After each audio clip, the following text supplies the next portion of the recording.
Coming up next. I'm calling out what I call the WNBA's core and your desperation to be a page turner. That Paige Bueckers is already the new big thing, and Caitlin ain't shit. Cut the shit. Yada, yada, yada. If there's ever proof that I needed to my argument, even when I'm wrong, I'm right. Of politics and performance are two different things to the WNBA core fan, and some of your opinions based on politics are preset. There is not one real stat to back up that Paige Bueckers is better than Caitlin Clark in any way, shape, or form. I don't do math. But I get that it's the narrative you want to push, so let's do the reality check.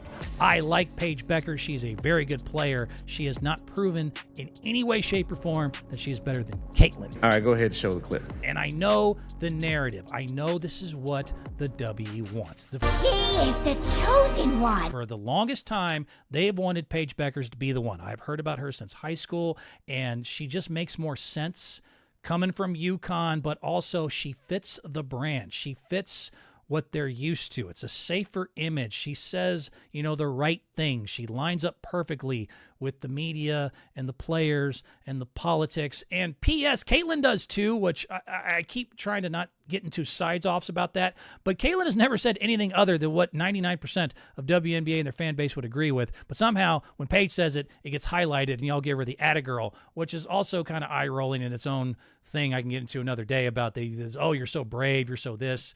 She's only saying what you would agree with anyways. I've never found it be that brave. You're so brave. You're so brave. To come out and say, let me say something I know everyone here is going to, completely applaud me for, as if it's some big deal. But just recently, she just spoke on the thing in Minnesota. She's very vocal. Asia also, the whole, she knows her privilege. Us as black women, Paige reminds me a lot of you. Like, you say it's not really about me. And she knows how her privilege has gotten her to that point. And also, she's good at basketball. But, she understands her privilege. It's what pushes her over the top, in a sense. It reminds me a lot of you. And that's a There's a lot of things that prove to me that Paige was the one that the W and the core and the gatekeepers were comfortable with. Caitlin came out of nowhere. She brought in the wrong fans. She has always been in a different perspective. But the fact still remains, there are differences between all-stars and all-time talent. There's a difference between good and great. Paige Bueckers has had a run. Let's at least keep it a buck and give her some flowers as far as Paige Bueckers is playing absolutely not just solid. She's playing great basketball. Paige Bueckers was just July Rookie of the Month. She's been kicking ass left and right. She just dropped 44 points the other day. She is absolutely smooth with it. It's interesting to compare her. If I gave you NBA comparisons, the three big names that always get brought up. Angel Reese, to me, reminds me of a Draymond and Rodman somewhere in between. Scrappy, emotional, polarizing, but does good things on the floor. Teammates love them and have had success on multiple levels.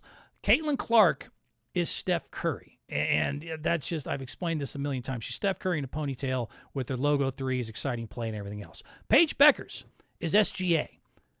The more I watch Paige, I'm like, ooh, she reminds me a lot of Shai Gilgeous-Alexander. Smooth, skilled, plays within the system. If there's something I'll say for sure that Paige does better than Caitlin, she is a better mid-range and inside the three-point line player, more efficient in those ways, is more just efficient in her movement, is not nearly as low or high ceiling. She's always going to have a decent game, most likely, headlined by, of course, she just had, almost 30 games in a row with double figures. She's very good at getting, easy buckets and being able to do things. She has a lot of little shake and shimmy, good footwork, is a well-developed, well-coached, great player.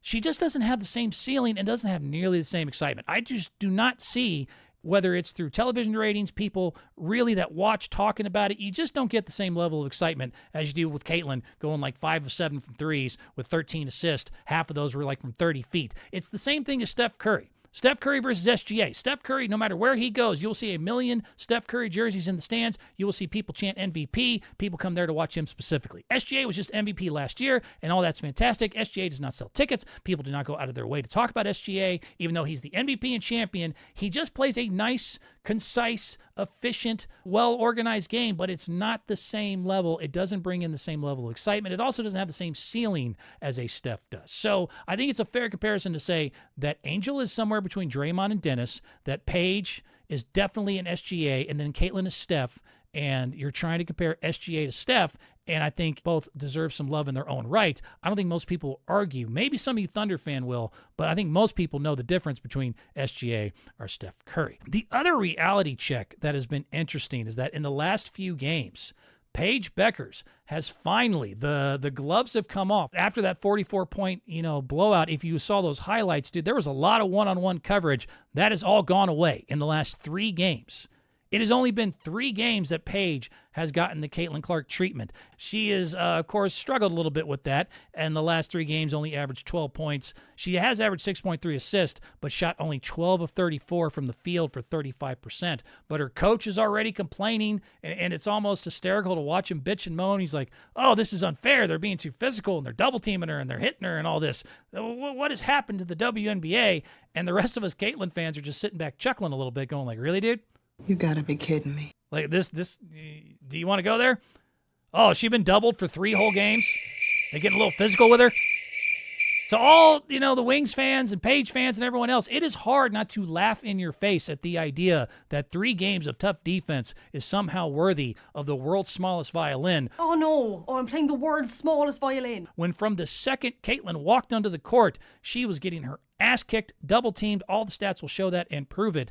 And while Paige has been able to do some things decently, obviously the numbers dipping, 12 points, only 35% from the field, is not a surprise. I would also throw in the Dallas Wings are only 9-31. I won't talk about that. Can I bring that up, by the way? Everyone says, oh, Paige makes everyone better. Paige is a bigger winner than Caitlin Clark. How is that so when you look at the fact that she's 9-31? When Caitlin came in as a rookie, she took the Indiana Fever to the playoffs. And, oh, by the way, if you compare rookie year to rookie year, and this is the big thing I want to talk about, each full season in the WNBA, Caitlin is continually beating her in almost every single category possible. How can you sit there and say with a straight face, other than you just don't know what you're talking about or you don't watch the games, that Paige is better than Caitlin when there's not one statistical category that you can cling to? Her rookie year, look at hers versus Paige. 19.2 points to her 19 points. 5.7 rebounds to her 3.9 rebounds. 8.4 assists to her 5.2.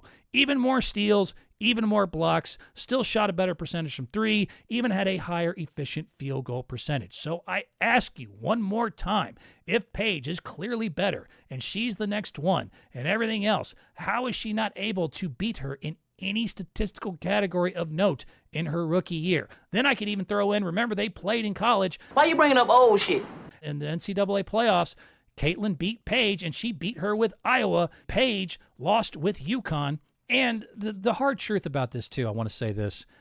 Paige has been protected. Paige has been chosen and protected all the way back to high school, and this is no different. She has been insulated her whole career. As great as she's been and as much success as she's had. Going back to high school, she went to Hopkins High School, and everyone talks about, oh, she made all these state titles. What they won't tell you is that that program already had 11 straight state semifinal runs before Paige even arrived. And we win it every year. No big deal. The high school she was at had made the state at least semifinals 11 years straight before she showed up. It's not like she took them out of nowhere. Then she went on to UConn, which, I mean, my God, do you know anything about women's basketball and UConn? Stacked rosters. Greatest coach of all time, always surrounded by superior talent. Matter of fact, the championship that she won just last year, she was the 3rd leading scorer on her team under her girlfriend Fudd and Strong. So she wasn't even the leading scorer the last couple of games because her team was just that good. The Dallas Wings